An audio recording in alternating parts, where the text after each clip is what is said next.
আসসালামু আলাইকুম। আসিফ টেলিকম থেকে আপনাদেরকে স্বাগত জানাই। আমার হাতে যে ডিভাইসটি দেখতে পাচ্ছেন সেটা হচ্ছে যে রেডমি নোট 8। তো এই ফোনটি গতকালকে আমাদের কাছে আসে।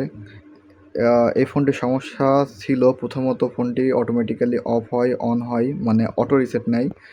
তো এই সমস্যার সমাধান করার পরে আমরা নতুন একটি সমস্যা দেখতে পাই, সেটা হচ্ছে যে ফোনের নেটওয়ার্ক পায় না, নেটওয়ার্ক ইরর ছিল।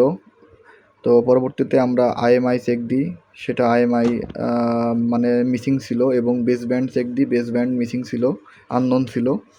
তো পরবর্তীতে আমরা এই ডিভাইসটি কাজ করি, এবং এইটার যেই নেটওয়ার্ক আইসি, যে ডাব্লিউটিআর আইসি ছিল, তো সেইটা আমরা পরবর্তীতে চেঞ্জ করার উদ্দেশ্য নিয়ে কাজ করি, কিন্তু আমরা এটা রিভলিং করার পরে ফোনটি ওকে হয়ে যায়।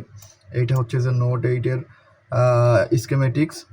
তো এই হচ্ছে যে সেই এসডিআর 660 আইসি, নেটওয়ার্ক আইসি যেটাকে বলে। তো এইটা আসলে রিভলভ করার পরে ফোনটি আপনারা দেখতে পাচ্ছেন যে এখন বর্তমানে ফোনটি চালু অবস্থায় আছে, এবং ফোনটিতে পুরোপুরি নেটওয়ার্ক আছে। তো আমরা সকল ধরনের আর কি জটিল, আপনার ডিভাইসের সকল ধরনের জটিল সমস্যার সমাধান করে থাকি। তো আপনার হাতের শখের ফোনটি আমাদের কাছে দক্ষ টেকনিশিয়ানের মাধ্যমে সার্ভিস করানোর জন্য আজই চলে আসুন আমাদের শপে। আমাদের শপের ঠিকানা Harinarayanpur, new market, Asif telecom, ইবি, কুষ্টিয়া।